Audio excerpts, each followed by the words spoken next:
Good evening, everyone. I'd like to welcome you to our Hookup with Real Estate Masterclass this evening. We have a super special guest, Brooke Ceballos-Pinero, and I will introduce her in just a few minutes. Our mission is to provide aspiring and early real estate investors with exceptional education, skills training, and opportunities to invest in real estate while simultaneously sharing strategies to avoid costly mistakes like those my husband and I made early on in our real estate journey. And if you would like to learn about our journey, you can find it in the Real Women in Real Estate book. And I'm just going to point out that Brooke, who is our special guest, is the co-founder of this series.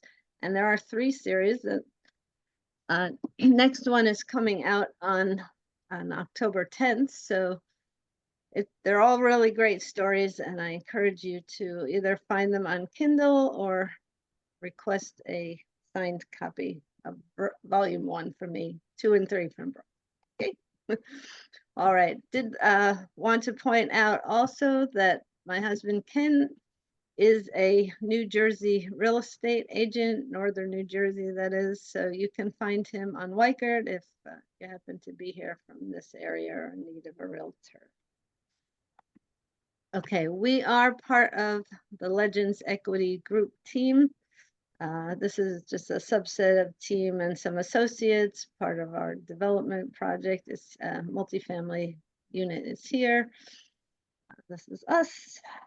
So we do have a fabulous way for you to get started in commercial real estate. It's a deep dive into real estate syndication. There's 60 plus video modules that are bite-sized. It's led by a professional real estate investor, our mentor, Alex Lovely. There's an AI tutor that can help you even dive deeper. You also get the opportunity to join a like-minded community of individuals, and it's a really super deal at $97 with the code ROOKIE. The URL is here at the bottom, https://tinyurl.com/multifamily masterclass. Okay. This is our calendar. We're here on August 21st, which is an altered schedule. We have 4 more for the year. That's hard to believe, like we're just zipping by here. But just do note that our November and December schedule is altered as well. All right, we have 2 ways to stay connected. We have a YouTube channel at Hookup with Real Estate and a Facebook group that you can join, also Hookup with Real Estate. If you're new here and you're not on our distribution list, I would please ask that you put your email in the chat, and I'll continue emailing you with the replay and future meetings. All right, Ken, would you mind reading the disclaimer? Yes, certainly, Donna. We appreciate you attending the Hookup with Real Estate Masterclass presented by co-host Kenneth and Donna Hook. The content we provide is strictly for educational purposes and not intended as legal, financial, or investment advice. Remember, participation in this program is at your own discretion. Real estate markets are subject to change and can be dynamic. Neither Hookup with Real Estate nor its representatives will be liable for any outcomes resulting from the information provided. Seek professional advice before making any real estate or investment decisions.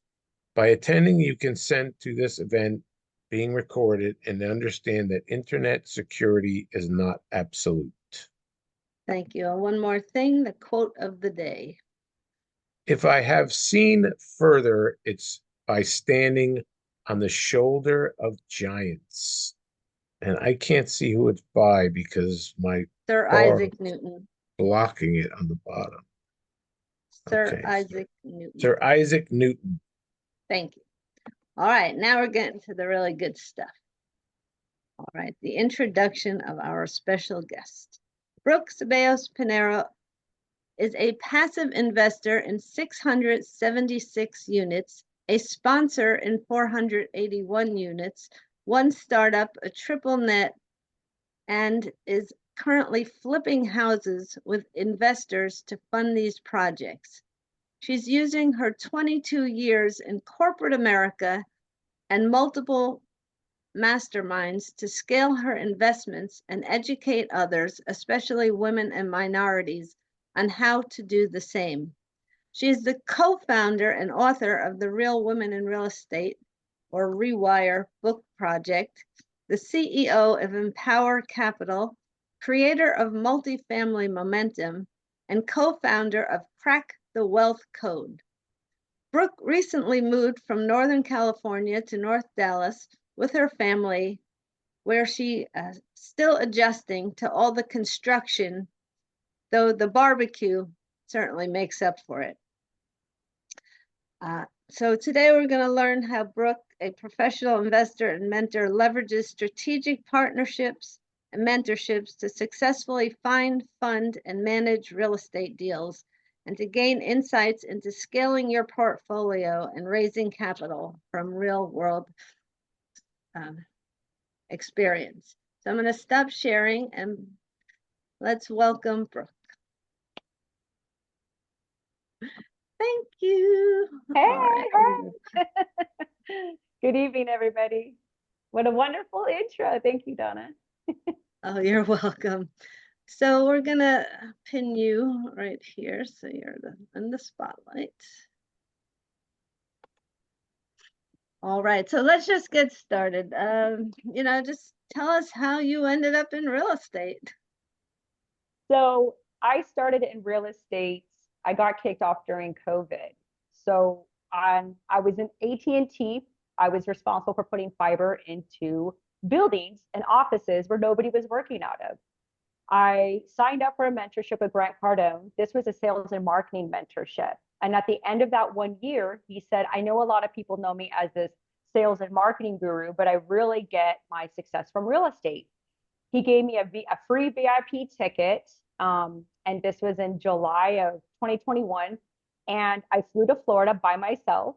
And I showed up and I was floored by the amount of other investors and millionaires and a few billionaires. I call it the jet club. People that have their jet, like the conversations, like the energy in the room and the success of the people.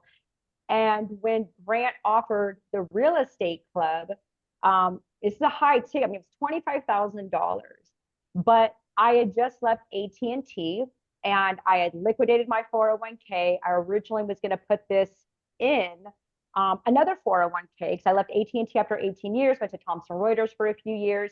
And after meeting with these people who had so much success in real estate, I told myself, absolutely not. I put the 25K in with the real estate club, and that was the start of the journey. And Grant Cardone was my first mentor. Oh, fabulous. Fabulous. So what did you learn in his mentorship club? So for me, I have 22 years of sales, marketing, negotiation experience. Okay, that is my background. And so when I came into real estate and learning from Grant, we were together every Wednesday. And I was one of the real OGs when we were in here. We had less than 40 people. And I think only about 20 of us consistently showed up. So we had a lot of intimate time with Grant. And what I learned was a lot. He's very high level. So I learned a lot about acquiring the deal, negotiating the deal, raising the capital, getting best in finals, building the relationships with the brokers, learning boss moves that will get me awarded this deal. But that's it, right? So Grant is a phenomenal cheerleader. He's very high level and he will give you the confidence to execute. And I was able to pitch deals. So when I saw him rip apart people's deals, because that's what I love about Grant, he has a no BS type of way, which is definitely my way as well. And so when I actually pitched a deal, I made sure I came correct and that he would call me out on everything. And it was great. It was a great environment. However, after a year of doing that, I was like, well, I know there's more to this than just raising the capital and winning the deal. This is easy for me. And that's honestly because it's sales, marketing, or negotiating. I was comfortable with that. However, that's how Empower Capital started. I had my own team. And we were winning best in finals left and right. And I was so excited and so floored. I even got up against Grant Cardone on the Hayward, where me and him, people saw us battle it out on this property. And it was so great because I'm a big shit talker, excuse my French. But it was a great experience. However, I then decided I need another mentor. I'm missing some things here. So then I connected with Michael Blanc after reading Financial Freedom with Real Estate Investing, the famous yellow book, because Michael gets into the day-to-day, right? He gets into the weeds and what happens after you're awarded the deal. Okay, and what happens during that, like the due diligence. Okay, well, now I need to get asset management involved. Now I need a property management involved. Now I have to execute a business plan and I need systems and processes in place. Grant, as much as I love Grant, he doesn't educate on that. And so I signed up with Michael Blanc, where I became very close with him and his team. I do YouTube interviews for first-time close deal makers for him on YouTube. I got to be a guest speaker for him on stage, and Michael Blanc is a phenomenal person. So if you guys are looking, especially when you're new, I always suggest you reading that book or listening to it on Audible. Financial Freedom with Real Estate Investing with Michael Blanc. He's on Instagram. He's everywhere. Great guy. After being with him, I'm still with that community. I never left that community, but I decided, okay, just like in the corporate world, I stay in a role 18, 24 months. Now I want to level up. What else can I learn? What other people can I meet? So then I signed up for Brad Sumrock, and I was part of the Millionaire Multifamily community. And this was a great community of investors. And this community was different from Grant's and Michael's because all of these people were already seasoned investors. They were already kicking butt, taking names, like, oh, this is phenomenal. And a lot of it is the people. So I hope that answered your question, because I'll just go off on a tangent. So stop me. All right. So what time period was that? They had three different mentors. So Grant was starting from July 21st. So in July 21st. So July of 2021. So this is the power of mentorships, you guys. If I did not, I have 6 or 7 mentors, because even since then, I also work with Vina Jetty, Rachel Rogers, just to name a few extra. You will get addicted to the rate of success that you have and the quality of the mentality of the people and the partnerships when it's a pay-to-play game. And all of my partners and investors are all from this community, other than my corporate people who are either trying to exit the corporate golden handcuffs, or they really just want their money to work harder for them. So that was 2021. Then a year later was Michael Blanc, still with that community. I started with them in March of 2022. Then it was the following October at AmNat for Brad Sumrock, stayed with him for about a year. And then I decided to keep it moving and went with Rachel Rogers, Vina Jetty, and a few other people. Oh, Barbara Corcoran. She has a phenomenal business mentorship. So yeah. Oh, wow. Yeah. That's fabulous. So each one of your mentors, it sounds like, brought something different to the table. Correct. Exactly. And that was really the reason that I kept moving and shaking and doing something different. Like Rachel Rogers, who is the author of We Should All Be Millionaires, she is excellent for entrepreneurs and growing and scaling your business and getting a lot of more minorities and females in economic power. Phenomenal book.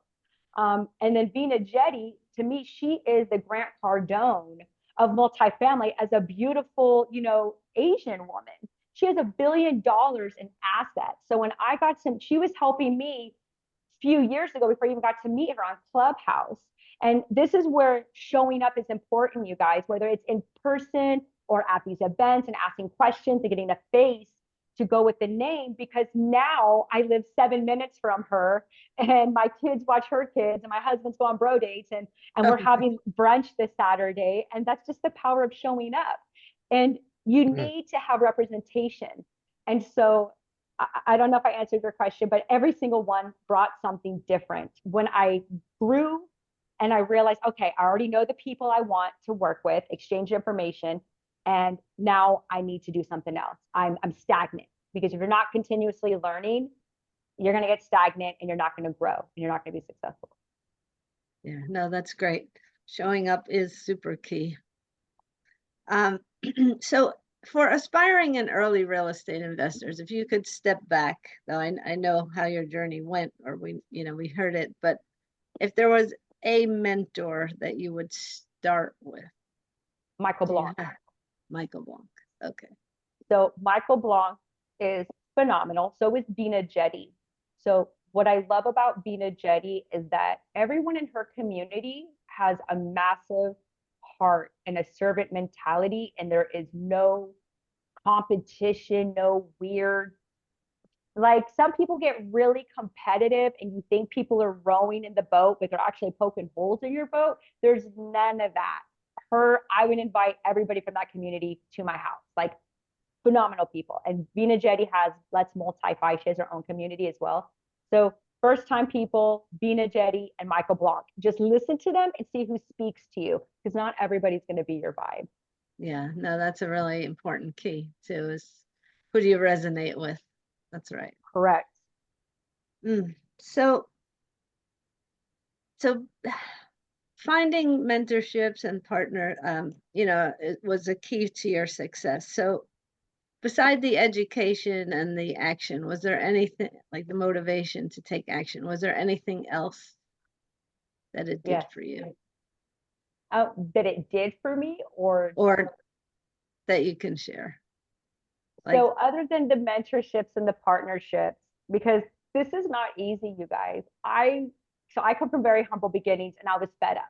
Okay. I'm the oldest of 6 kids. I come from a military family, a single mom. We always lived off church, governments. We were even homeless at one point. And then I was a single mom for about 2 years, 2.5, 3 years, give or take.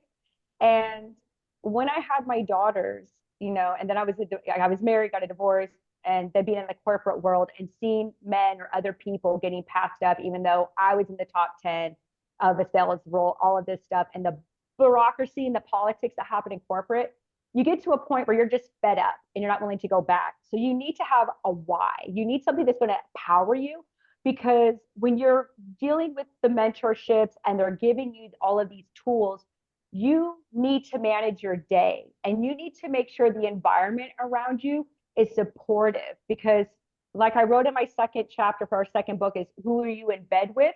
Because your spouse, your friends, your family, all of those people can make or break your success. And full transparency, nobody in my life knew what I was doing until probably up to about a year ago, only because of all the social media stuff that I put out. Okay. Because I didn't want the negativity or the people who don't understand what I'm doing to give me feedback. And so this is going to help you on your journey.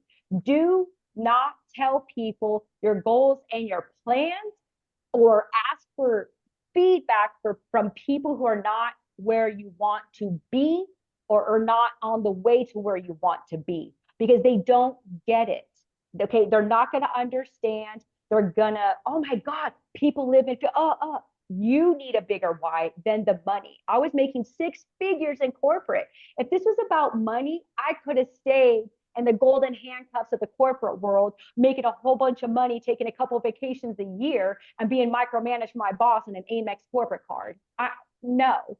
Now it's about having 4 daughters of color, and I sponsor a girl, Nina Sofia, in Guatemala, and they only get a 7th grade education, right? And it's like, I want to build a school there. So they get from the 8th to the 12th. And then when Puerto Rico, we have family in Bayamon. When Puerto Rico went under, the hurricane, all that chaos happening, the government sat on their hands.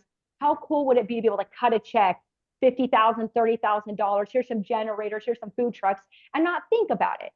You want to make an impact, because this will get hard. But when you start this journey, don't broadcast. Let your success be be the noise for you. Like what my husband always says, a ninja never announces his moves. Y'all need to work in the background. It's going to be like you're spinning your wheels. I'm working, because nobody's going to give you credit. Nobody's going to say, good job, Edgar. Good job, Steven, Jimmy, Kalina, you're killing it. No, you need to pat yourself on the back and give yourself and track your success, because what gets measured gets measured, gets managed, and then you can see your success and have a vision board too. So right when I wake up, I have my vision board on the side of my bed. So it's the first thing I see. So when I have these days that suck, or you have people on social media that are trolling, or the guy at the nail salon. I was talking to his wife and he called me a crook because we were talking about why I'm in real estate, because it was in the middle of the day and it was all old people. And here I am a little bit younger, you know, I'm in my 40s. And I told him I'm in real estate because I get to rebuild communities. I get tax write-offs, and I don't, you know, I just wiped out a tax bill and I'm almost to zero. He's like, oh, so you're a crook. He's like, what respectable American doesn't pay their taxes? I'm like, okay. So you guys need, and I have a post on this. I shared it all over my social media channels, and then I educated people. But yeah, you need to have a higher reason for it, because it's going to be hard. And don't tell people your plans. Speak with people like Donna and Ken and, you know, myself and those that are in these investor groups and communities. Okay. So I hope that answered your question. I get really No, that's awesome. I love your passion. Thank you. Appreciate it. I saw Edgar, I saw your yeah. post. You got my attention. Thank you, Edgar, because I think I literally put I was called a crook. And it kind of rubbed me the wrong way. I'm like, I'm a good person. And I'm like, don't judge what you don't know. And my husband's like, well, what did you say? Because I came home kind of fired up. And I was like, I just said, how do you figure? I'm all like, why don't you read Tax-Free Wealth by Tom Wheelwright? I'm like, no disrespect. It literally tells you what to do to minimize your taxes. Okay. So that's, and I was just getting my manicure peacefully, talking to his wife, and he had to jump in. I'm like, whatever.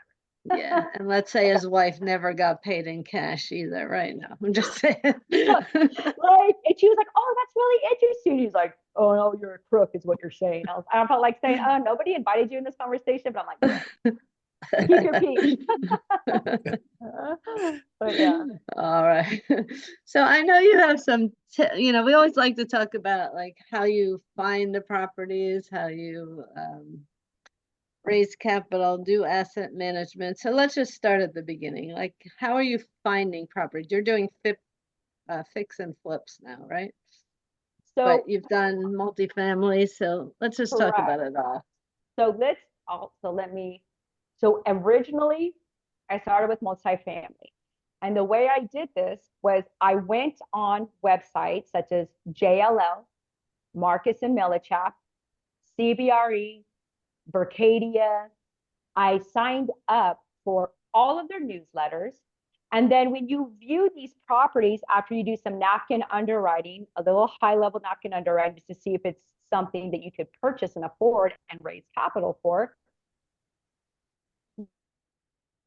you have to fill out an NDA, right? And it's a standard thing that people freak out over. It's not a big deal. You have to do it on every site. Once I fill out that NDA to get, which is a non-disclosure, right? I'm also on their mailing list. Non-disclosure agreement, so essentially because they're sharing financial information and some of these information may have the tenant's name, you are signing that you will not disclose this to the public in general, other than maybe like your team, your partners. So then I would get emails back. I still get constant emails from, that's how I kept the flow coming in, right? And then from my mentorships, I built relationships. You need to date people, you guys. My partners are about 20, 30 years ahead of me. In the beginning, I was new and I was trying to bring up other people because I was so floored with all of this new information I was learning. But what I've realized, you cannot bring up other people while you're still on the come up, right? And so it was like the blind leading the blind. So do not do that. Find somebody you trust in a mentorship or a group, somebody you've known for a long time. I've known my partners for about 4 years and they're 20, 30 years ahead of me. We've had a lot of meals. Our families know each other. Date before you guys get married. When you partner on deals, this is a marriage, not a one-night stand. Remember that. Okay, so we'll put that out. And then that is our multifamily. That is how we do that. And when I'm calling the brokers, every time because on these deals, it literally will list 3 or 4 names. So to get their attention, you're going to call every single name on there. And I'm going to say, hey, Donna, I'm looking at 123 Main Street here in Prosper, Texas. I would love to talk about it. Is it still available? And what's the whisper price? They say whisper price, guidance price, interchangeably. The reason for this is you don't want to be long-winded. You don't want to be all over the place. You don't want to look like a newbie because they're going to keep it moving. Time kills all deals. You introduce yourself, first name, maybe your LLC, even if you don't have one. Our team is looking at this property. Is it still available? Because a lot of them are listed, even if they're under contract, because if that deal falls through, they need to have traction. So introduce yourself, boom, boom, boom. And then say, and that's when you leave a voicemail. Most of the time they don't answer. So then I say, okay, Donna, I see Ken as a contact as well. I'm going to call Ken too. I leave the same message for Ken. If he doesn't answer, okay, Ken, I called Donna and I'm going to call Edgar as well. My stalking skills are real, y'all. Okay. And I bring that accountability. So now that whole team knows I've called all of you guys. Then if I still don't reach anybody, now it's a text message thread. So then I get them in a text message and I'm like, hey, CBRE guys, this is Brooke. I left you a voicemail, 123 Main Street. Is it still available? What's the guidance price? Okay. And if they respond back, great. When is the call for offers, which is when you submit a letter of intent to purchase, right? So that's kind of how my flow is. And then I save all of their numbers and it'll be Donna Hook, CBRE, and like the location. So if she calls me back, I'm like, what's happening, Donna? How you doing? Everybody loves the sound of their name, you guys. Stay in contacts, make them a priority. Brokers, man, they can make your life so easy. Just treat them like royalty because they really are, okay?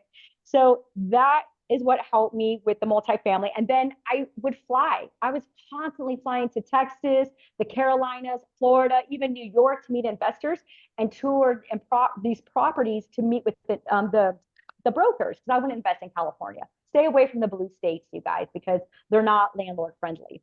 And so after I did the tour, while I'm doing the tour, I have my phone. I'm taking notes and I'm recording and I'm telling them, hope you don't mind. I have investors who couldn't be here. So I will be documenting and taking some notes. I'm not texting. I'm not trying to be rude. Okay. Thank you. I appreciate it.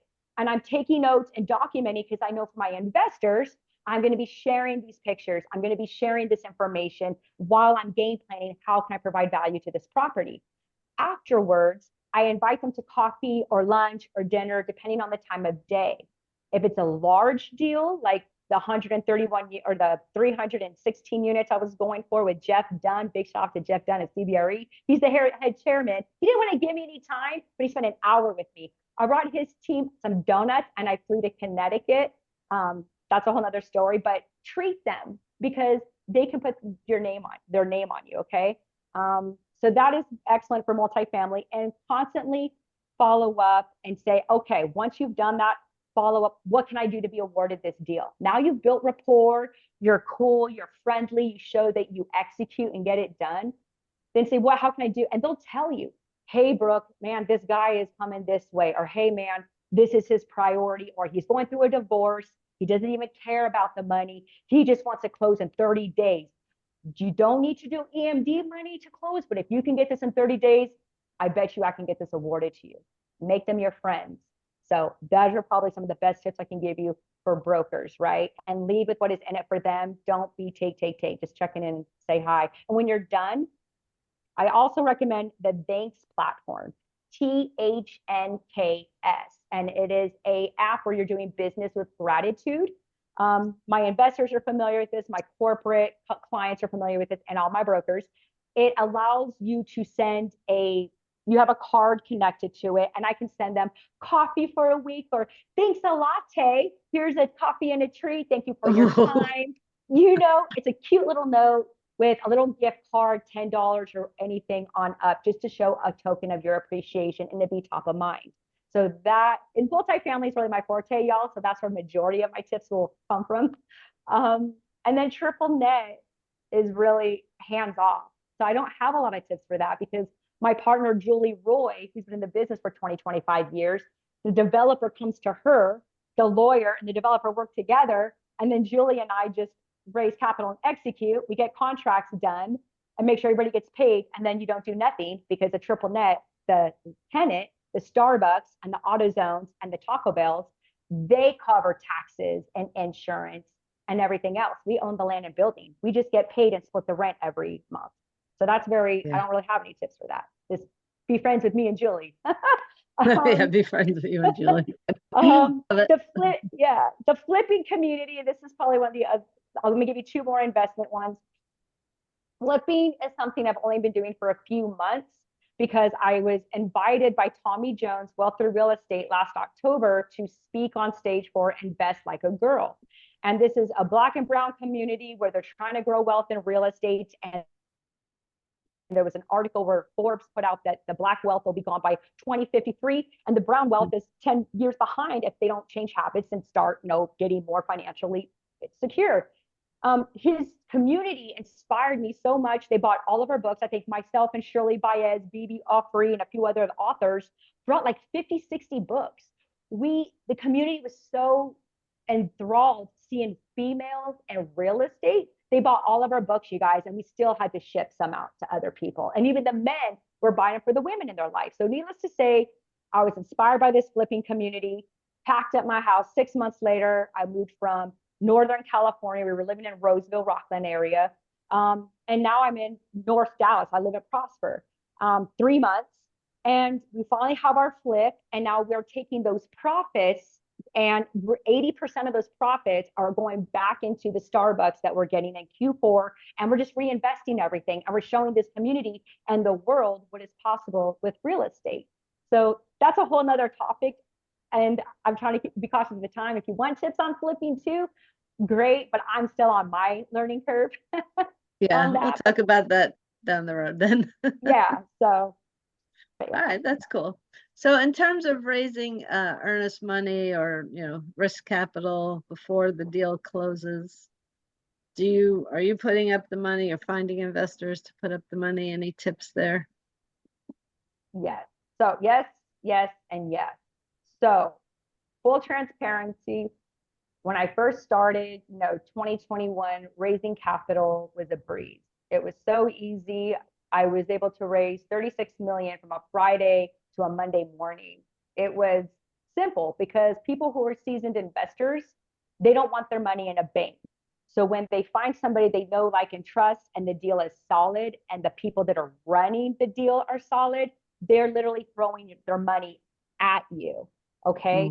So it was easy. Right now, because of the inflatable rates that are now popping up and the rates being so high, it's a lot of a struggle because investors are scared.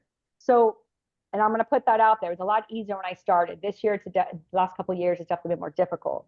But that being in contrast, last year was 2 years, 21, 22, 23. In 2023, it took me 6 weeks just to raise 1.2 million when I was able to raise tons the year before. So for the EMD money, yes. So usually we're putting in some money. We're putting in, like, because I'm running it, I might only be doing 10 or 15 grand. I'm not doing as much as some of the other heavy hitter investors. But the EMD can be it's usually 1% on average of the purchase price, just to sweeten up the deal. So I do have a few people that are like, hey, I'll pay this, and then I'll get this on the back end. And then up front, the time for you guys to raise capital was 2 years ago. It's not, and I say this because it's hard for you to raise capital when you're new and you get this deal and your family and friends and your network don't even know that you're in commercial real estate. So that is why I didn't go to my friends and family. They purely still saw me as a snot-nosed little kid in corporate. They didn't try, like, what? Now you're in real estate? I'm not giving you my money. Where the mentorships, where I was a pay-to-play game, they were serious investors. They saw I was putting money into myself, because let's keep it real, you guys. Nobody's going to invest with you or give you capital if you're not investing in yourself. This is a pay-to-play game. Hate it or love it, it is what it is. You have to show you're serious, because there's too many scammers out there taking people's money, acting like they're an expert when they're not. Okay. And so I want you guys, I don't know if it's a good time for me to share the tips for first time investors. Sure. When I share that, okay. So yes, raising capital is phenomenal, but the best way for you guys to do it is to be around other investors and to put it out on social media. Because the first thing that people are going to do when you're coming, hey, I have this deal, they're going to Google your name. Okay. They're going to see, who is she? Is she transparent? Is she putting herself out there? And I wrote down some notes from my journey, because I really wanted you guys to have some takeaways for new investors that I wish that I knew more in the beginning. So one, as a new investor, you want to start small. So my first experience investing was with WeFunder, and it was only $100. WeFunder is WEFUNDR, and I invested in Koya, KOIA, which is a plant protein milkshake. And that was something that I could afford to lose, and it helped me manage my risk and reduce stress. Then I went with Grant Cardone because he puts himself out there, and I knew if he didn't pay or did me dirty, I could blast his name and everybody would know who he is, right? So people are looking for people who are constantly putting themselves out there for credibility, because if you ruin them and you take my money, we're going to go to the press, or we're going to go to social media, and we're going to let everybody know your character. So you have to put yourself out there. So he says money follows attention, right? That's right. If they don't know you, they can't flow you. So one, start small. This with an amount you can afford to lose, it helps you manage and reduce stress. Two, educate yourself. Understand the basics of investing, different asset classes, how markets work, etc. And you guys are already doing that right now. So congratulations. Kudos to you just for showing up and taking that step to educate yourself. Three, you need to set clear goals, okay? Your financial goals, what is your risk tolerance, what's your investment timeline? This is going to be your strategy. Are you looking for cash flow every month? Triple net is phenomenal. Are you looking for a faster return? Flipping's great because we get 20% within 4 to 6 months of our investment. If you're looking for, hey, well, I want multifamily, I want a long-term play, I want, wiping out taxes or eradicate taxes, it's multifamily, but here's the deal. On our triple net, we got 21% of bonus depreciation, and it was a new asset. On a $50,000 investment, we still got $8,000 back. And that was almost the same that I got on the multifamily that had $750K in. So I kind of hesitate to say multifamily just for taxes, but I digress. Diversify your investments. Do not put all your eggs in one basket, no matter how phenomenal the deal sounds, okay? So right now, my trifecta is multifamily, triple net, and flipping, because I kind of get to wipe out my taxes, I'm getting cash flow, and I'm getting 20% of my money within 4 to 6 months with flipping, and you're not going to get that anywhere else, because over 75 years, the stock market has given an average of 8 to 10%, okay? And that's over 75 years. And when was the last time Jeff Bezos asked you for feedback on how to run his company, or Elon Musk? They don't. So you are hoping that they're making the right choices on your money that is like a roller coaster. So good luck with that. And real estate you can touch and go visit. It's tangible. Avoid timing the market. Everybody always, Brooke, what do you think about the market? To me, it's irrelevant, because consistency beats trying to predict the highs and lows. Just invest and be consistent, but invest in things that you are educated in, because scared money doesn't make money. That's something else that Grant always teaches us. If you aren't educated in it, you're not going to feel comfortable in doing it. And if your teacher, whoever you're investing in, or your mentor, can't break it down to a 5-year-old or a 10-year-old, or to layman's terms, they don't know enough. Keep it moving. Look for somebody else. 6, stay informed, but avoid overreacting. So I subscribe to, I get CBRE News, Forbes Daily, Wall Street Journal, I think the Daily Brew. I like getting my daily emails. I get them every morning. They're as subjective as they can possibly be. I don't care if you're red, you're blue, you're liberal. I just want the facts. I just want to know what is happening in the market and the business. Stay informed, but don't overreact, okay? Because you don't want short-term fluctuations to drive your decision. Just stop. You need to think long-term. Real estate investing is a marathon, not a sprint. I'm sure you've heard that.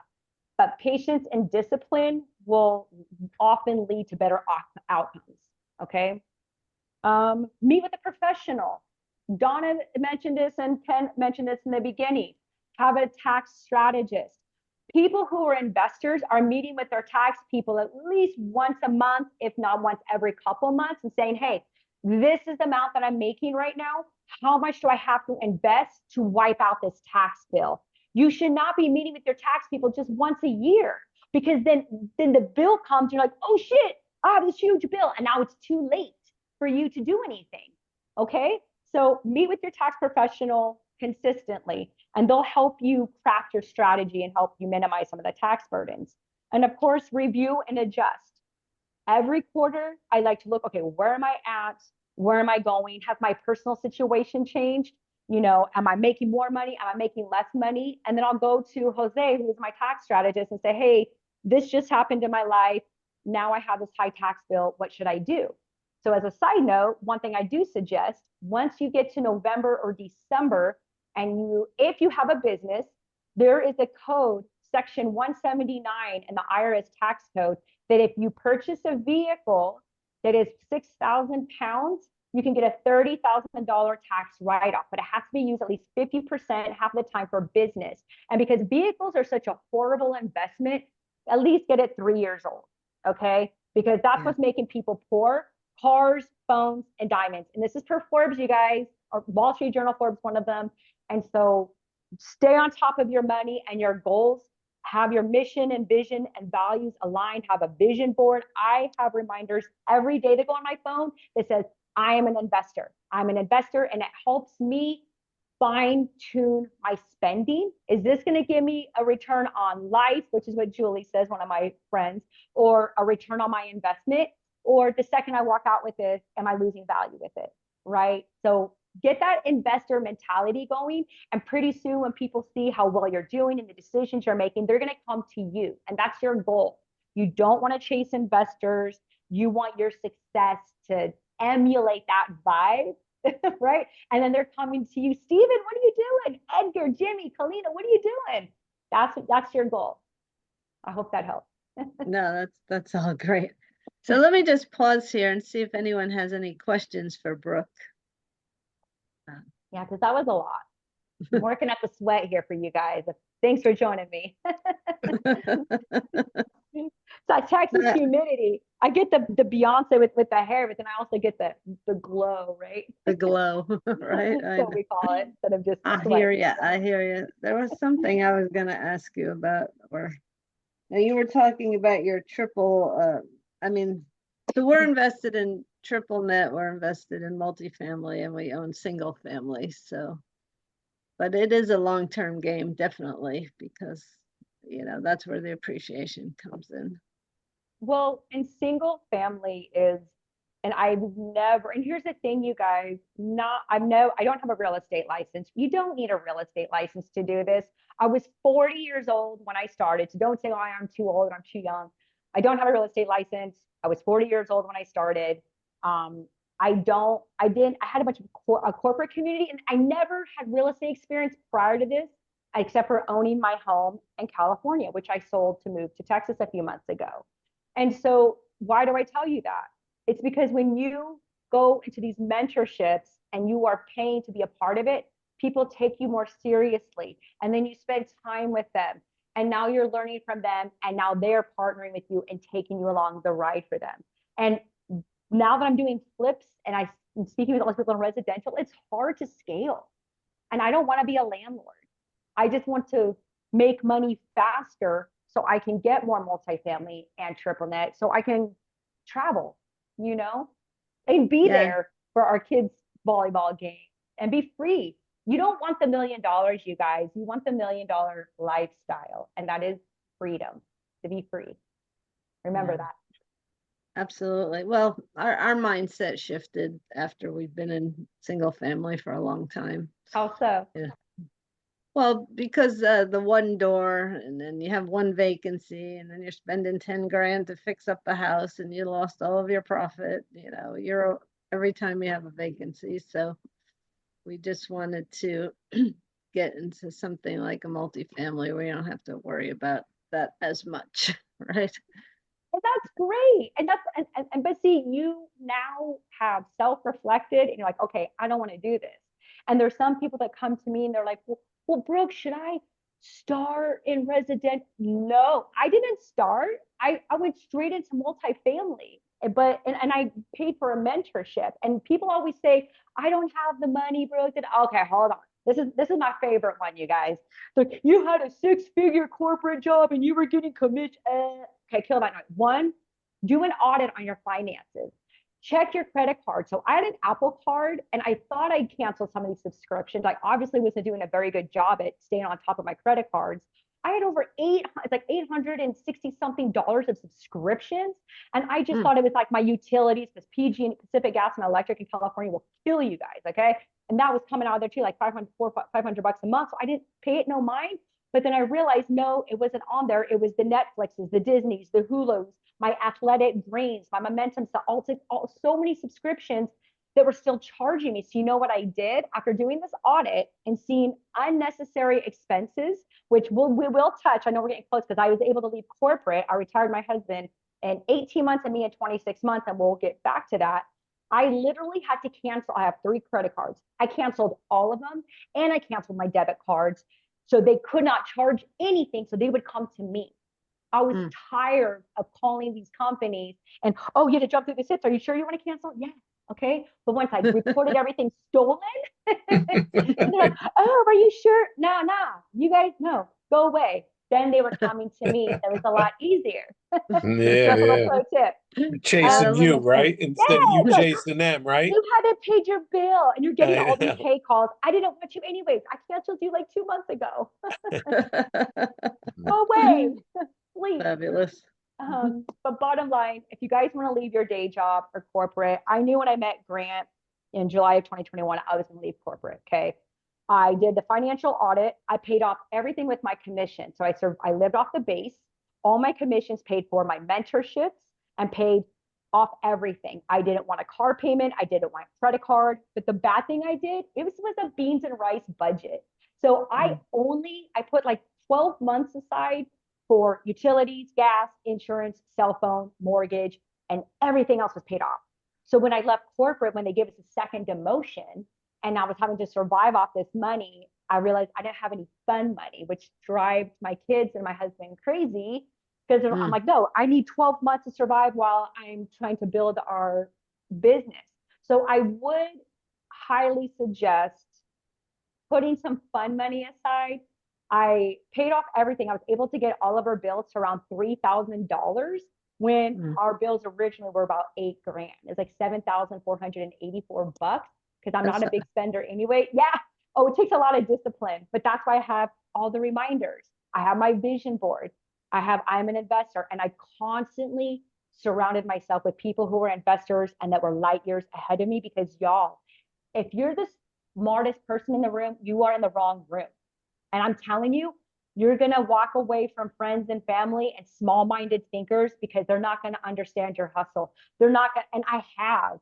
And you don't understand me, I don't care. You don't have to understand me. You don't pay my bills. You're not leaving a legacy, and you're not about my impact. You don't have to understand. As long as my husband and kids support me and love me, I will be okay. So just let me do my thing. And you have to be okay with people being wrong about you, because people will be wrong about you. And even though they want you to do good, they don't want you to do better than them. And they're secretly kind of okay, let's see what Donna does. Let's see what Edgar and Steven and Jimmy and everybody does. They're watching. They may not say nothing, but they're watching. So just move in silence, pat yourself on the back, and only stick around with people that are doing what you want to do. Don't ask for people's feedback, because they'll bust your bubble. Seriously. Yeah, no, it's true. I totally understand that. So let's just talk about capital raising, because most of us aren't as bubbly and as skilled in sales and marketing as you. So we don't and love you don't have to be. You don't. Okay, so when it comes to capital raising, you guys, this is a relationship business. You simply need to, 1, show up. 2, you do need to be part of a paid mentorship. And this is why, and it's what people don't talk about. When I was part of these mentorships, the secret rule, especially in the Sumrock community, is, oh, well, if they're not in this community, we don't invest with them. We don't partner with them. And that is kind of an underlining thing in a lot of these Grant Cardones, Vina Jetties. It's very tight knit, because we want accountability. When people reach out to me on LinkedIn, I get tons of messages on LinkedIn and DMs. My first question to them, test me, DM me, is going to be, oh, great, thanks for connecting. Thanks for thinking of me. What mentorships are you a part of? What communities or masterminds are you a part of? Oh, they just rip you off at red flag 1. Oh, okay, well, what's your next event you're going to be going to? Oh, well, no, a lot of them, it's usually the only people making money there is the people hosting the event. And wrong answer. Okay, well, you know what? I look forward to possibly seeing you at an event. Have a great day. Always be polite, but this is a pay-to-play game. look at your 401k, take your 401k and wipe it to an IRA, okay, a self-directed IRA, and find a mentorship or a community that speaks to you. Then when you go to these events, if you're introverted, you're a little bit more, quiet, tell yourself, I am going to have 3 contacts. So whenever I took my corporate people to events that were really quiet, I was like, listen, you start here, bring an introvert or bring a crazy friend like me with you, or just, so you start here, I start there. And if somebody looks at you or even smiles at you, just kind of like, oh, hi, hi, my name's Brooke. Look for a friendly face. And it's like, hey, so how are you affiliated or what brings you here? Ask an open question about themselves. People love to talk about themselves, you guys. You don't have to be super outgoing, but you have to start because people aren't going to invest with you if you're not in the room. So first, find a way to get money to be a part of some of these mentorships. Do your audit and pull your 401k, put it into an IRA, invest in real estate, figure it out, show where the people are. 2, just go into a place and say, hi, my name is Brooke. So how did you learn about this event? And just talk. Or women, we give each other compliments. I'm like, oh, I love your dress. That's a good color on you. Okay. This is my first time coming here. Have you been to this? Like, what's the vibe here like? Is the cheese any good? Just anything. And for me, I'm looking for a smiling face or somebody who might smile or they're kind of like, they look friendly, right? Because you just have to start. And if you decide like, you know what, I don't want to be a capital raiser, then maybe you want to do underwriting, but you don't have to be an extrovert. But you do have to show up and you do have to show your face. Because I'll tell you, one of my biggest pet peeves is you have people that show up in these WhatsApp groups and all of these communities. They don't have a picture on there.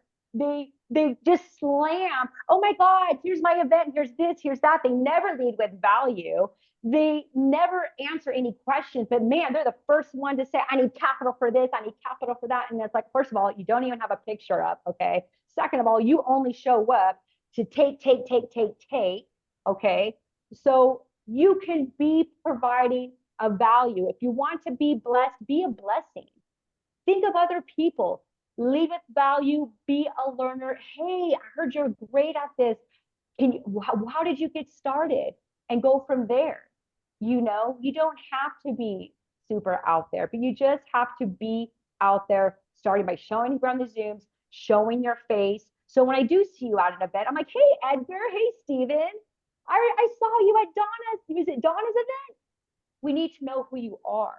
We need to know you're consistently showing up because nobody's going to put their money with you. Okay. Look for a friendly face, give them a genuine compliment, and just have a game plan. My game plan when I go to events, I want 3 solid contacts that I can potentially work with these people long-term. And I make sure I'm like, okay, I'm not going to leave. And then I follow up. I set reminders on my phone. I go into the bathroom a lot. I'll go in the bathroom and I'll take notes, and it's a mental break for me because these events are exhausting. And I'm like, okay, before I forget, I pull out my phone. Okay, Donna has confident coaching. She's also a flipper. She works with Alex Lovely. She has an event coming. Oh, she has a cruise coming up in the Baltic. So I take notes on Donna. And then a lot of times people see me, I'm like, geez, take a picture. So if you call or text me, I want to know who's reaching out to me, right? And it reminds me. And then I follow up with you. Hey, how was that cruise? Just be genuine. I hope that helps. Oh, that's great. So then once you bring someone into your circle, then how are you convincing them that real estate investing is the right thing for them? I do not convince. I will not. So the people, and I have had people come and tell, oh, why don't you convince me? This is what I tell them. When you're speaking with investors, to ask them what their goals are. And when they're new, they're not going to know what their goals are. I just want to make money. I'm like, okay, well, let me paint the picture here. Is your goal to wipe out taxes? Do you want cash flow? Or do you want this money as a short-term play? Like I have 50 grand or 25 grand and I want a quick turnaround on it because I have some other project coming up that I want to do. Like, tell me your situation, what's your short-term, long-term goals? And if you don't even really know what you want and they don't know what they want, give them some homework. And I tell them, listen, flipping is going to give you an average of 15 to 20% within 4 to 6 months. Triple, like I mentioned earlier, triple net will give you some cash flow, but we're holding your cash for 5 years. It is illiquid. We will give you your original investment amount plus double that, and you got paid to wait every month, and you get that money 30 days after we close. Multifamily is not a cash flow play. I'm sorry, whatever grant everybody tells you is completely false, especially when people are buying Class B assets where we're remodeling them. It can take sometimes 8 months, 9 months. I know Vina Jetty's, hers are like almost 2 years. But if you invest, you get the K1, which allows you to wipe out depreciating assets. And so if they owe a lot of money in taxes, you're going to say, okay, well, multifamily is usually better because the properties are usually older, right? You want cash flow? I say triple net. I need faster money, then do this. Okay. And then what you're going to do is you're going to show them. So what I'll do is say, hey, this investment, I did 50,000. Here's my K1. From this $50,000 investment, I was able to write off, and I did a video on this today too, $7,484. That is a loss that the IRS pays me because I contributed to my community by being an investor and painting and remodeling so people have a roof over their head. First, ask what their goals are, paint the picture of the different advantages of different asset classes, and then show what you are currently doing as an example to help get that conversation started. Good. Your hand is raised. It is? No. I just wanted to be like, hey, what's up? Making sure I get all the people in the back. That's cool enough. That answers your question. But when it comes to capital raising, you guys, you have to show up. You have to start now. You can't just show up with the deal today. Hey, I'm on this amazing deal, this, and I want you to invest with me. I mean, you can, but this is what you're going to do. You're going to leverage your partners. So when you're in multifamily and my partner's like, especially for triple net, she's like 20 years ahead of me. You say we, because when you're on a team, it's we, it's not I, especially when you're new. This is where partnerships are important. And most people are only going to take you seriously if you're in a mentorship. Because now when I join with Julie, I can say our team has over 20 years of experience, because now they can interview my investors, they can interview her investors, right? And with the flipping, I just started doing the flipping a few months ago, and we just are working our first flip right now. But my partner, Tommy Jones, he's been doing it for 25 years. We've never lost money except for his first deal 25 years ago. He had to pay $8,000 because he over remodeled. Okay. And that's it. And that's a good thing to leverage partnerships, because you get to leverage their expertise as we. That's great. Ken has a question. Yes, my question, okay. Even though Don and I have been invested in single families, and we're now getting into the syndication, okay, I'm always like nervous of all this stuff. I mean, and we're getting to the point where we're close to retire, so we need to kind of like be conserving our capital, and that's always a big thing to me, because the chapter Donna wrote in the book, we had to deal with a lot of sacrifice to dig ourselves out of the hole that previous people dug us into. So I don't really want to see that happen again. So what do you suggest to like overcome that fear? Because I am fearful of that. So, and as you should be, because this happened, and I can relate. In the beginning of my journey, I lost a lot of money because of people that I thought I could trust. I checked receipts, but I didn't go far back enough. Okay. So I feel this is kind of where diversification comes from, because as you alluded, as you get older, you need to be more risk adverse, right? Because you're getting closer to retirement. When we're younger, we can be more riskier. So with this, you need to partner with people that are light years ahead of you. That's why the people I partner with. So for my multifamily, the head partner, he's gone full cycle 7 times, right? Which means he's bought and exited, okay? But their mentor has been in the business for 30 years. And Julie, her and I partner with triple net, and I don't bounce around partners. I don't, because now your investors have to get to know a group. Once you find stable, good partners, I mean, you do find partners, ask for their receipts. Are you investing? I want to, like, where's your K1? Like me and Julie, we were sharing financials. We literally dated for like a few years, we even partnered, right?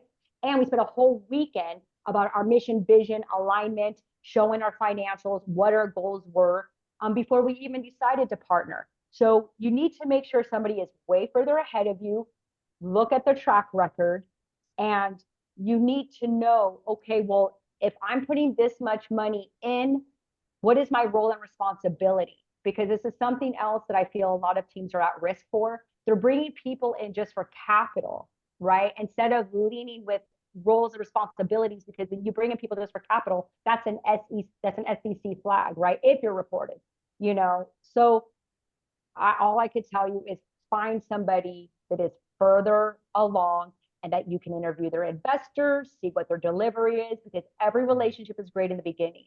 Okay. Who can I interview? What's their track record? Have they ever had a capital call? And a lot of people have had capital calls. Like we haven't yet, knock on wood, but it happens. Were the investors, were they transparent? It goes back to getting to know your partner. Do not partner with somebody that is still on the come up. Okay. As I said 100 times already, each of my partners for different sectors are over 20 years ahead of me. And I talked to their investors. I wanted to see their K1s. I wanted to see their track. Were they putting themselves out there? Are they a credible voice in the space? Do they have a website? Do they have this? All of that stuff matters. And I love Alex Lee. I know you guys partner with Alex, and I'm a big fan of his. But I don't know him on a business partnership level, because to keep it real, some people are better as friends and not partners, and only you can evaluate that. Okay. Very communicative, like he's always able to say the good and the bad, you know, that's what we like about him. That's important. You guys need to be, and even though I'm 43, I just turned 43 in July. I'm the kind of like I'm the breadwinner of the family. I support my family. So I don't gamble. I lose $50, $20, $10, I'm mad. I'm like, no, I'm going to run my investments as if I'm 80 years old, right? I'm like, who do I trust? Interview, check receipts, break bread, you guys. All of my partners I've had before I partnered, we had multiple meals together. I want to see how you treat the waiter. I want to see how you treat other people. You treat the janitor the same way you treat the CEO. I want to see your morals, your ethics, your values. If you're rude to the waiter, I don't even want to work with you. I want to know that you're a good person inside and out. People want to work with and collaborate and invest with people that are big in the space, but aren't going home and kicking their dog. You know what I'm saying? Like, that's why you need to spend time with people before you partner.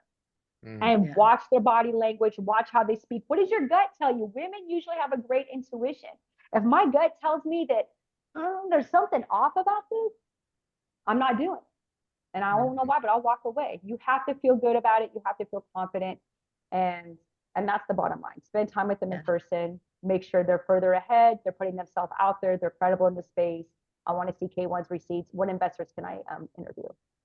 Yeah, I think it was a year and a half before we invested with Alex too. We didn't just jump right in, you know. See, and that's smart. And that's how I learned. When I started investing, I learned what I liked and what I didn't like. And that kind of goes back to starting small, where you can just invest, maybe $5,000. I think Grant now you can do $1,000, right? And you're starting with him, and then you learn like, okay, I didn't like this and I do like this. And then you kind of find your tribe. Yeah, we actually have a little bit with Grant too. So do I. Yeah. So do I. He was the first one that we invested with, because I just wanted to watch the process, like, how does this work? And I like Grant, but what I don't like is I don't like being one of thousands of people in the shuffle. I wasn't getting enough attention from Grant. And as he continued to grow and scale, I got less and less of him. And I don't want your assistant. I don't want Ryan Secco. He's a great guy. That's his pilot, and he kind of runs the calls. I don't want Ryan Secco. I don't want Andreas Fishburne. You're cool too, Andreas, but I paid for Grant. I want Grant's perspective and his 2 cents, right? So that's something else that's huge. You want somebody who's going to pour into you. That's critical, Excellent. Thank you. So a couple other topics to talk about. So asset management. Are you on the asset management team, or do you?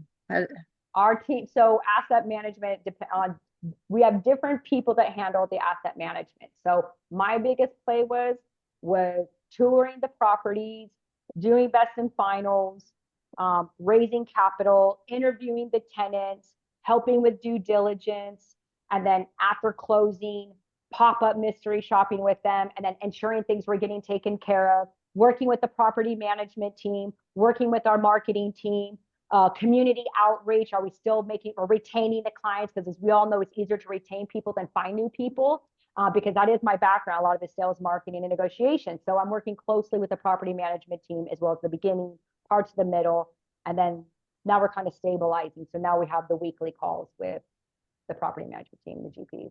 So yeah. All right, awesome. Yeah. We have a great property manager for our Who's your single property manager? families. For our single family, but for multifamily, it's Winning in Las Vegas. For single family, it's Dorfman Property Management in Indianapolis. So That's great. And see, I'm so glad you brought up property management, because you guys, this is another mistake that people make. You hear in the media of all these multifamily disasters, and a common trend, because I was in some of these communities that saw some of it go down, they're buying the properties and then they're thinking, oh, well, the property management will handle it. No, the property management team is an extension of you, of your team. You are to ensure they are running your business plan. You do not buy multifamily, hire a property management team and set it and forget it. No, bad, bad, bad move. You are to run them as an extension of your team, because they can make or break the investors' money, your money, the asset itself. You need to, especially when you're in a repositioning or remodeling phase, you should be on those calls with them once a week at that site, making sure they're executing your plan and they're on the same page. Once you're stabilized, maybe once every couple of weeks, but your job is to work with them. They are your right-hand man. Do not set it and forget it. Because a lot of these people, they raise money, capital, they make money at the close, and then they hit a PM team, they put their hands up in the air. Wrong. You will fail. Do not do that. You need to have a hands-on approach. Manage the so smart. managers, right? Yes. Yep. Exactly. Yep. Or There lead you them go. or extension. This is your business plan. Yeah. This is your legacy. This is your impact. This is your reputation. You're dealing not, I'll lose my money, but I'm not willing to lose my investors' money. And so if I see that there's operators and then they, hey, Brooke, you want to come work with us? Or even worse, capital calls. Or I mean, I'm not capital calls, but like literally, hey, raise capital for us. We give you GP share. Oh my gosh. I'm like, you don't even know these people and you're so desperate to bring people on. Don't. That is why some of these deals are falling. Your people aren't getting to know each other. Okay. And then it's just falling apart. Don't be so eager to get a deal that you're ruining your reputation. Okay. And adding stress. Take your time. Their time will come. I'm telling you guys, I probably spent over $128,000 in mentorships, and it took me 18 months. And you can ask my husband, you can ask my community, you can ask my kids. Every single day, I was busting my butt with phone calls. I was traveling. 18 months it took me to close my first deal. It does not happen overnight. So when people come to me, oh my God, I've been doing this for 5 months or 6 months or a year. God, this is stuff. And I'm like, okay. I'm like, it takes time. Yeah. Like, you'll be all right. I know. We've been in this space since 2004. Let's put it that way. So you've seen the ups and downs, and I get it. We get impatient. I was impatient with the house flipping. I'm like, oh my God. Like, we've been here 3 months and we barely got one a week ago. And it's it's a different conversation. Yeah, no, this is great. All right, 2 more questions. Basically, key principle. Who do you use in your teams to do key principle? So they're the ones who sign on the debt. So the people who are signing on the debt, I know massive capital with our multifamily. So it's been different for each one. I know one of them, I can't disclose their name because it was private, but massive capital, they have been able to KP on one of our deals. because you know Okay. they're a team of 4. They're all corporate, coming from oil, energy, and gas. Sanjay has gone full cycle 7 times. Their mentor was David Legat, Abella Asset Management, and they're a phenomenal team. They're growing very quickly, phenomenal people. So they KP. With our triple net, we don't use debt. We Okay. do not have debt on our triple net. It is all cash, because to buy the land and building we buy, it's 2 to 3 million.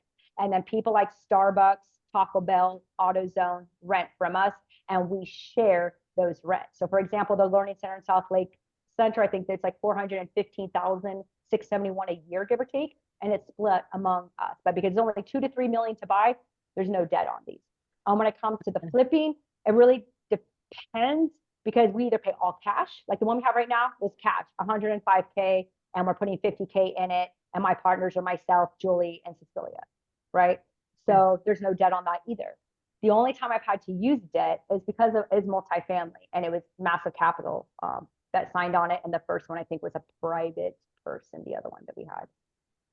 That I didn't get to see that because it was personal for some reason. Yeah, that's So yeah, cool. that was my understanding. So It was interesting because one of the challenges we have on the multifamily we have is they were trying to refi, and they couldn't refi because the key principal had too many assets, and some of them were in capital calls.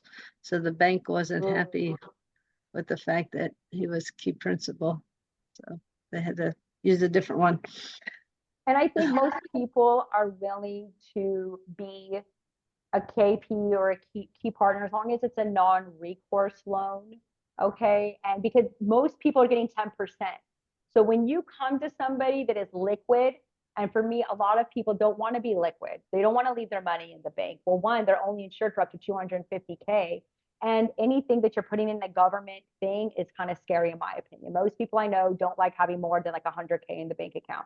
So sometimes it's hard to pull money together unless they have like a high yield savings account. They're usually transferring money over, getting proof of financials just for that, and then they're taking it back out and they're putting it somewhere, and usually real estate, right? As much as but real estate is illiquid. But some people I know still use like safe. Take the cash out, they don't trust the banks. But they get 10%. Under their pillow. Right. Yeah, right. Or especially like in Hispanic families, like we dig a hole in the backyard, 10 feet down. It's like in a locked thing and a biometric, and it's locked and covered, and flowers are on top of it. You wouldn't even know. But yeah, so a key partner, you guys, they get paid on average 10%. And essentially you are using their financials, their liquidity, to show that you're good for the loan, but they are still putting themselves on the line. So I suggest it be a non-recourse loan. And what that means is their personal liabilities are not at stake. But most investors and entrepreneurs and business owners, what we've been taught is to own nothing and control everything. So real estate is a business. So even your house, everything you do should be in an LLC. And this is part of estate planning. And I have phenomenal people with that I actually want to hire. I can't afford him yet, but I will. His name is Gene. I went to Gene's last name. He does a couple of my partners. He's with, why can I think of his mentors? It's Gene. Yeah, I'll have to ping me. I follow him on social. I was just at his event a couple months ago, but people came after him and he literally had his assets built to LLC to LLC, LLC, and most people are not going to go through the legal headache. Yeah. We have one question in the chat here, which is how can we discuss more with you on partnerships for triple net property if you are looking for partners? And Nancy, if you could put your contact information in the chat, I can get that over to Brooke. Yeah, that way we can have a conversation, because everybody that I talk to, I'm on the phone a lot with investors. And you need to know your goals, and you need to know what you bring to the table. Do not come to an operator or sponsor, be like, oh, whatever you put me or whatever you need, just tell me what you need. No. You're giving us homework. We have enough on our plate. When you come to somebody or a GP, know what you bring to the table. Hey, Brooke, I love this triple net deal. I would love, because triple net, you guys, is not multifamily. It's no fuss, no muss. We don't have to do anything. The developers and the lawyers do the bulk of the work. Okay. Yeah. The lawyer handles the paperwork. The developer comes to Julie, says, hey, this is what we're looking at. Julie comes to me, Brooke, what do you think? Okay, I can bring 150K. Well, you can bring it. Okay, I can bring this. You can bring this. It's all about how much money can you bring, because there's no business plan to execute. There's no value add. It's a new development. We don't have to deal with taxes or insurance. Essentially, bottom line, how much money can you bring in? That's what triple net is. Full transparency. There's no work for you to do. So if you're wanting to invest in it, for example, a $50,000 investment pays us right now about 185K a month. Okay. My other investor put in 120K. He is getting $571 a month, which is 5.7% annually a year. Okay. So it goes back again, know what you bring to the table and know what you want. Triple net doesn't really need partners, honestly. We don't do that. We just bring in money and buy it and split the rent. No fuss, no muss. We have some triple net that do need partners with John Sidoti team. So they probably have, maybe they have debt. Yeah, they have some So they debt. actually purchased the buildings. It's industrial space. You were purchasing, were you purchasing just the land or building too? We own the land in the building. It's a full triple net. So we don't deal with taxes. We don't deal with insurance. We don't deal with property management. They just rent the land and building from our team. Right. So Nancy, again, if you don't mind putting your contact information in the chat, Brooke and I can both reach out to you to talk about triple. I feel like the AC's not on. Sorry, I have to keep like messing with it. No. It's that Texas heat, man. I was spoiled in California. The AC's on, but it doesn't matter if it's 100 and something outside. I'm like, holy, I'm gonna lose 20 pounds just sitting here. Oh my goodness. The benefits of being a guest on our show, you lose weight too. I know. And I know it's starting to get dark. I was trying to put on lights, but then I look like a geisha. I look super pale now. Yeah. So the last thing we always like to say, I mean, you brought some great points, lessons learned, but for aspiring and early real estate investors, what real lessons learned would you go out there? What other lessons learned might you say? Trust, but validate. There's a lot of people out there that claim to be experts, but they have zero experience. So what I mean by that, it goes back to my statement to date before you get married, because multifamily, you guys, you're in this relationship anywhere from 3 to 5, sometimes 7 years. Spend time with the people, okay? Don't be so quick to close your first deal that you make poor decisions. I lost a lot of money in the beginning because of that, okay? So one, when you're starting out, get to know people, have phone calls, spend one-on-one time in person together with them, 1. 2, surround yourself with people who are doing it already, the Donna Hooks, the Ken Hooks, the Brooks, right? Because we are going to tell you how to make your goals happen, where people who aren't in the space are going to tell you, why are you doing that, right? Like, you should be grateful for what you have. So 1, date people, get to know them. I knew my partners for a few years. They were in this, all my partners are in one mentorship or another. Anybody who invests with me, they don't have to be in a mentorship, but if I'm going to be partnered with you and have to execute on a business plan, you're going to be in one of my mentorships or a mastermind. I'm not going to partner with just anybody because it's my reputation, it's my money, it's my investors' money, and I'm not going to deal with that headache. I just won't. 2, surround yourself with like-minded people that are already doing it. 3, know what you want. What are your goals? You need to know what you want, what your goals are. And when you come to people, they're going to ask you that, so what are your goals here? Or, okay, so you're in multifamily. What do you do in multifamily? You need to have a quick answer. Oh, well, for me, I excel in acquisitions and capital raising and executing the business plan and working with property management to ensure that business plan stays on target. It needs to be clean, direct. You will figure it out. And here's the thing, you guys, your life experience in your W-2 and your day job can apply to this. You guys already have experience in some way, shape, or form that you can apply to multifamily or real estate investing. You really just need to sit down and think about like your life resume. What have you done? Where do you want to go? And kind of consolidate that. And then when you go to these events, you have a quick kind of elevator pitch to introduce yourself and lead with value with people. So I think that's probably the biggest thing I can do. Lead with value with others, be a blessing to be blessed. Don't just take, because we know who those people are who go and slam the chat. You're the same people that show up to all the events and you just pitch your deal to everybody, but you never give value to anybody else. We'll smile and nod, but we're not going to work with you. So don't do that. Exactly. I mean, you must be on 1,000 WhatsApp groups and it's like they're buzzing all day long. So full transparency, I tell people you need boundaries. Okay. All my WhatsApp groups and masterminds I'm on are all muted.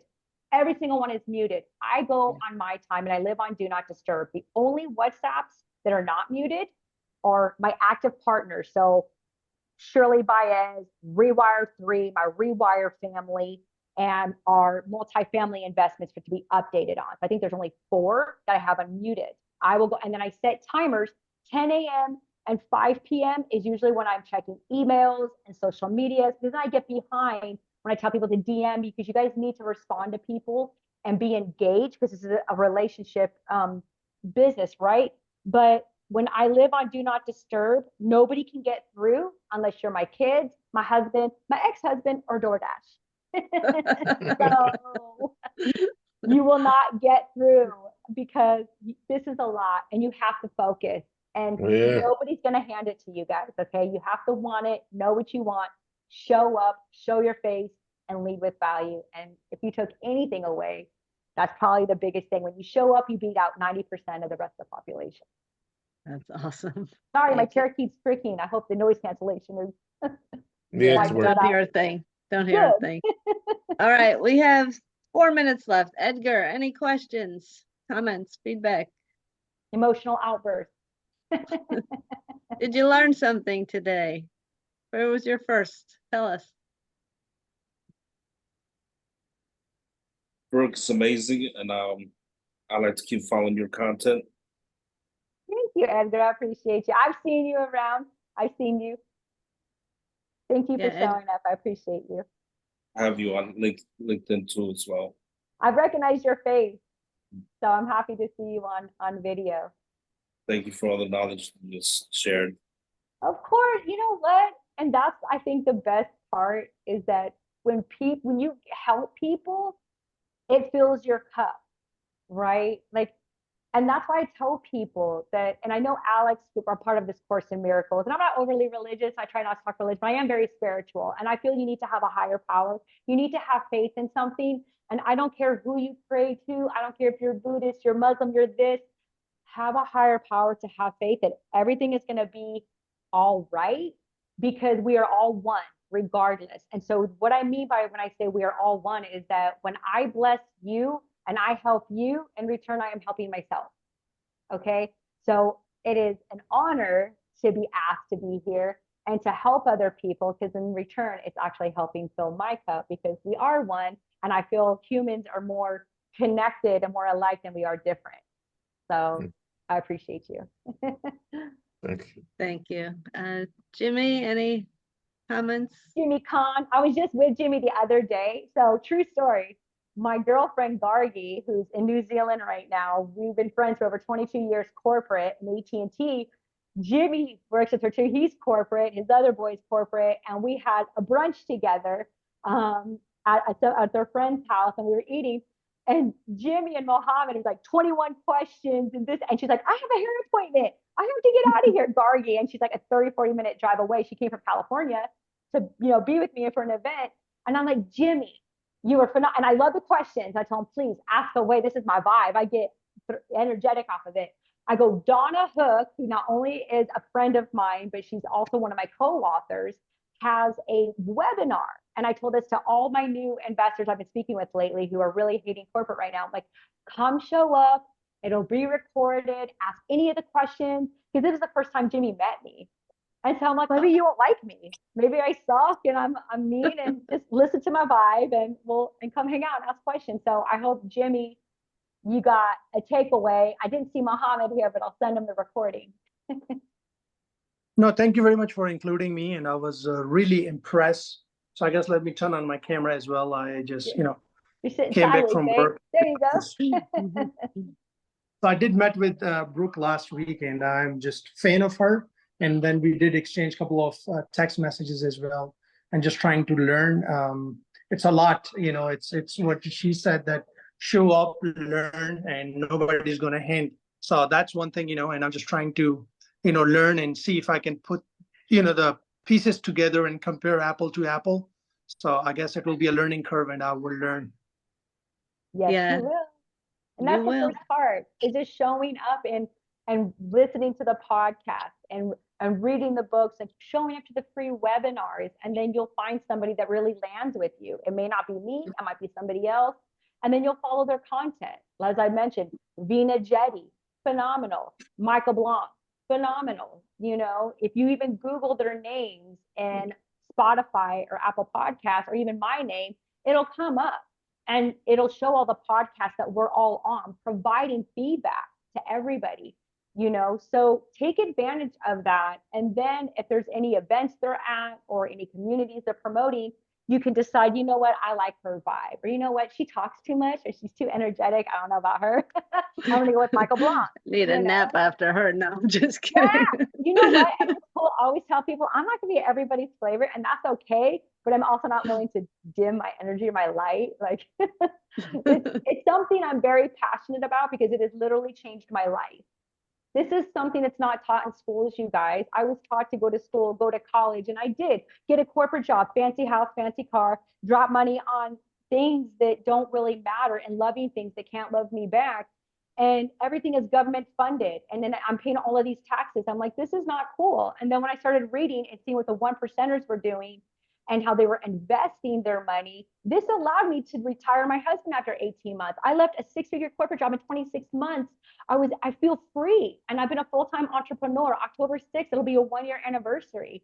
And I never knew this. And the power of mentorships is the fact that I've only been doing this for 4.5, 5 years, but I show up every single day and I execute, and I am nonstop, relentless. And I am like one of those little speed horses with the little things on the thing. Get out of my way, get out of my way. Like, you have to focus and know what you want and say no to anything that's not that. So yeah, you That's guys got awesome. this. All right. Kalina, last comments or statements? You need a nap? Well, actually, it was great presentation, Brooke. As always, you're so energetic, and your energy and passion are so contagious. I truly enjoyed. Apparently, you have gained a lot of knowledge in multifamily, even though you're still doing some fix and flip. But it's a great transition as you understand the power of connections, of community, and the power of multifamily over single family. But Yes. And I it am was still a great. multifamily. But Yes. my goal is, because of partnerships and different things in the past, I will be buying another multifamily unit, but it'll only be with like 5 or 6 people. Less That's is more. wonderful. Excellent. Well, you Yeah. know how they say you need to walk first before you run, or what was it? You I need think to you have to crawl. crawl before you run, I Walk. think. Yes. Crawl before you Before walk. running. There you So go. yeah, crawl before you walk. But it's a great, inspiring story of how you transition and how I saw you at the Massive Capital. Yeah. And the girls, are you still there, or you're no longer there? I'm part of the community. So I was one of the leaders and co-creators with Jasmine and Maria and Candace of She. But when I Yes. moved here, I was overwhelmed with so many projects. I have a book project. I lead with Magena Agaray that Donna Hook has had the pleasure of being a co-author with us. I had the flipping. I'm still running I have 481 units. I'm still helping and dealing with that. And I had a mentorship, or I educate people on how to buy multifamily. I had my mentees here. And after a while, I was like, okay, I'm feeling overwhelmed. I really need to trim the fat and focus on what's paying me, because I need to make money to grow my investments, because my goal was to hit 10 to 15K a month in passive income. That's why I pivoted to flips, because I'm able to make 20% within 4 to 6 months, stack it in a high yield savings account, which is paying me like 4.40%, give or take, with Goldman Sachs. And then I'm going to take that money and I'm going to buy, even if it's 32 units, 60 units, just so I can have at least $2,000 of cash flow. My goal is each of my partners, I want it to make an impact. $2,000 each somehow, unless they have a higher role like property management, it's like 30%. But I need less partners. I want more control, more clarity, more cash flow. Sometimes when you're dealing with too many people, you're kind of middle management, and I want more control. So, yeah. Well, that's Yeah. an excellent. But I'm still That's an part of the excellent- community. The She community Absolutely. is fantastic. I was just super overwhelmed. So in about a month or so ago, I said, hey, I have to step down from a leadership role, but I love and adore that community. I just couldn't be in the leadership role. And you're hosting the brunches, you're doing this. It's a lot, but it's phenomenal. Like, I love what they're doing, but I have to support my family. And it was taking out a lot of time that I needed to do for prospecting on foreclosures and stuff. So yeah. And I finally got one. Absolutely. 'Cause I had to Yeah, focus. absolutely. A great move. What part of Texas are you? I'm in North Dallas, so I'm in Prosper. And where the massive capital? Aren't they in Dallas or Houston? Everywhere. So we have people in Austin, we have people in Houston. So like Jasmine is in Houston, Sanjay and no, Sanjay is Dallas, Shariah is Houston, Michael Bailey is Houston. But then we have, the Barbaras and some of the other women, they're Austin. So everybody's kind of scattered. Maria is not Dakota. She's like Midwest, North Carolina. Yeah, she's not Texas. I see. Okay, well, then you move closer to massive capital, and Yeah. I'm sure you'll be And able they're to attend phenomenal some of. people. And they're Yes. phenomenal people. For me, the experience that I've had over the few years, I want more control. I had to do what I do to get started. And I'm so grateful to Mike Bailey for originally reaching out to me, and we worked all together, and I love them. But now I'm like, okay, now that I see how they do things and how my other investments do things, I want less people, more control. Because when I had my own team, I couldn't get past due diligence, right? And I was Yep. like stuck. And massive capital, Mike Bailey, kind of like, okay, Brooke, we see what you're doing. You're kind of stuck here. Let's help you out. So they're a phenomenal team, 110%. But now I want more control. So now I'm Yes, trying to find something with less people. Exactly, and more focus. Yeah, Right. and it's what you guys have to do. Women, you can't say yes to everything, you guys. That's why it becomes important. You need to know your goals. And I had to do some soul searching. And I literally cried when I had to announce it to Jasmine and them. I'm like, okay. And I was acquiring Horizon with them. I was like, listen, my savings account, I had 12 months in here. This is dwindling quick. You know what I'm saying? I need to make money. So I had to cut anything out that was not paying me money at that time. Like, I was like, I can't do this. I can't do that. I can't do this. These projects pay me. This is my focus. And I had to cancel everything out, even though it caused some tears and frustrations. But I had to do what I have to do. I have to support my family. I was at this session. I do remember it was very emotional and Yeah, and I genuinely. dropped my kids off at the airport. Yes. You were And it was their genuinely first time. emotional. It was their first time traveling, and I was already a wreck. They were going to go see their dad in California, and I was at the gate, and I'm seeing my babies bobbing their head into plane by their first time. Like, ah. And then I have to announce on She that I'm having to step down to focus on her Yes. business, and I was a mess. I'm like, why? But it's okay. Oh, wow. Apparently, it was worth the decision to move to Texas, and Oh yeah. yeah.